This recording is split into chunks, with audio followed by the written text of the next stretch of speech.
What's up, homies? Here we have the stainless steel V4 version.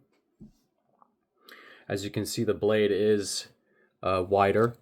Let's see if I have here V3. It is wider and longer than the Scalpel V3.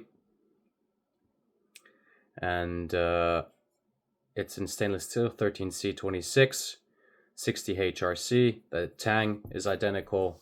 The blade is the only thing that's really different. People have been asking for that for quite some time. Lanyard wants a batch, and they will probably be reselling the stainless steel version at 150 euros each.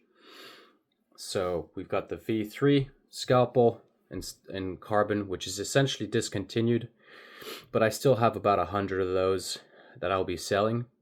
And I'll be leaving the discount running on those, and I'll be bringing them to fairs and selling them off.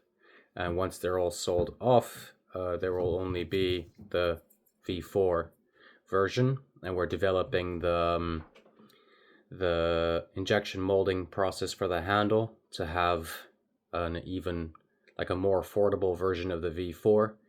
And then right here we have because I have a lot of the blanks left from the V3, it's a carbon steel full steel option that you can get for yourself. A lot of people have been asking for this. It's great for skinning, especially small game. It's easy to clean, and there's the option to get a small sheath like this for it, and that sheath does not interfere with the shoulder. So if you feel like wrapping your own handle on there, you can, and you can do it safely because you can wrap that blade while you're wrapping the handle. You can keep the blade wrapped while you're wrapping the handle, and you're not damaging the edge or cutting yourself up.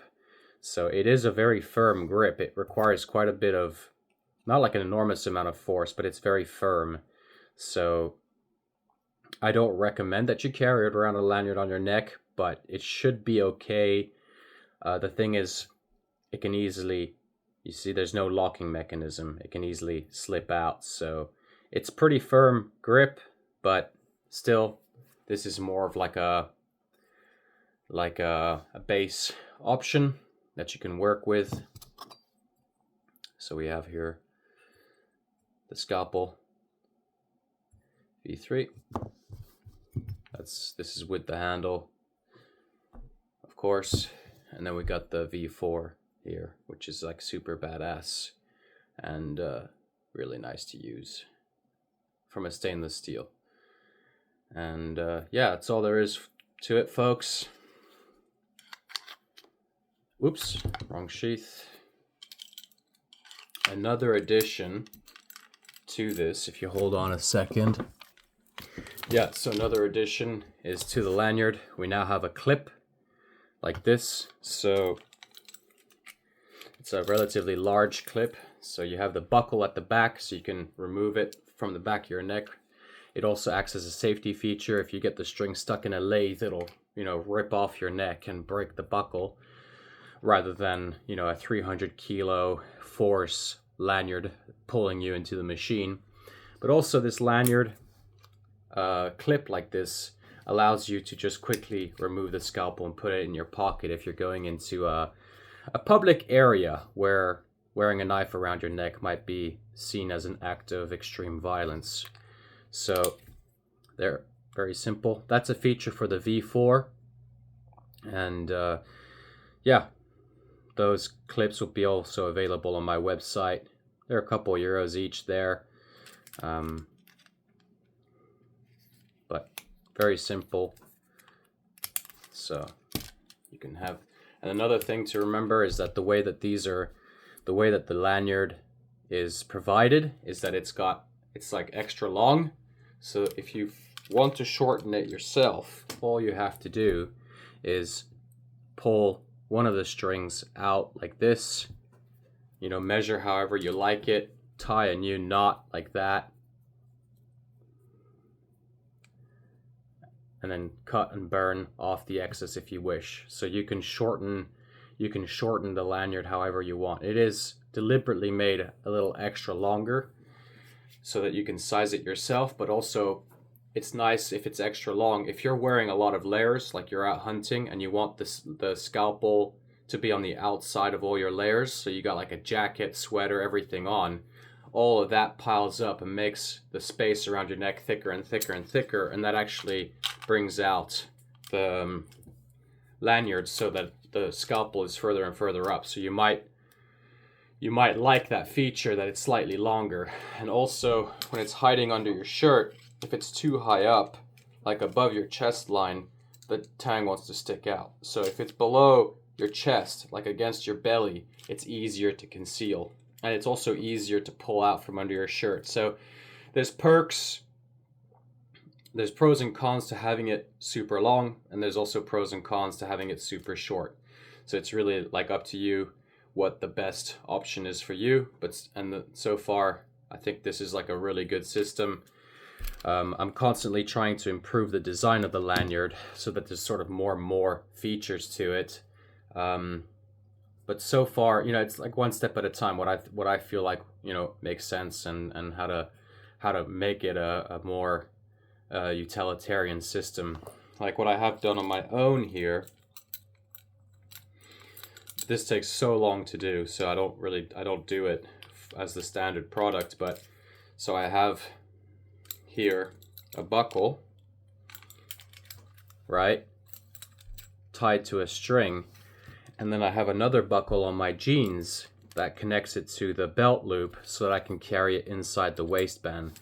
So I can take it on and off my inside the waistband carry. That's basically a permanent fit to my pants, and then take this and connect it back to the lanyard. The thing is, with these type of clips, you might not necessarily need to do that for yourself. You could probably just have one of those clips on a string on your pants, and then you can just unclip it and then clip it to your string. So there's a bunch of things you can do like that, because the Scalpel is a really good carry for the inside the waistband. It is a very nice way to carry the blade. But yeah, I have yet to sort of design an ideal inside the waistband feature, but here we are. So that's all there is really for updates on the Scalpel system. It'll be a while still before the injection molded handle version comes out. There's been, of course, a few delays because I crashed my car into a ditch and it's not drivable, which is, you know, it's like a couple $1,000 expense there to get a new car.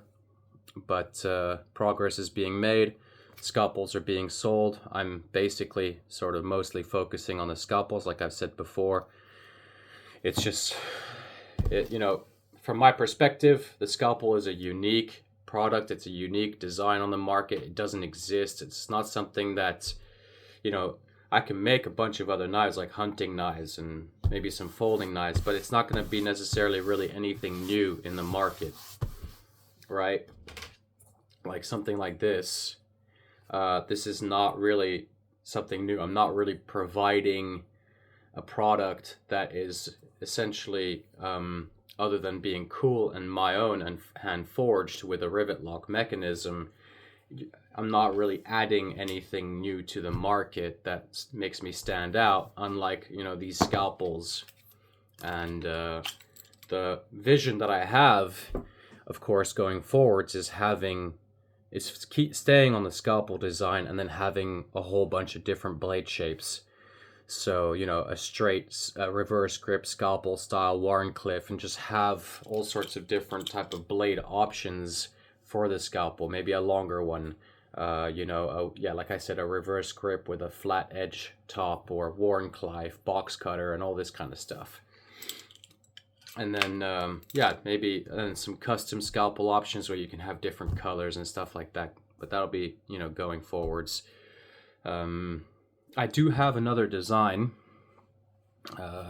which I carry on my ankle. It's an ankle carry, because I like ankle carry knives. Let me just unbuckle it from my... Well, I'll just take it out of the sheath. Fuck the sheath.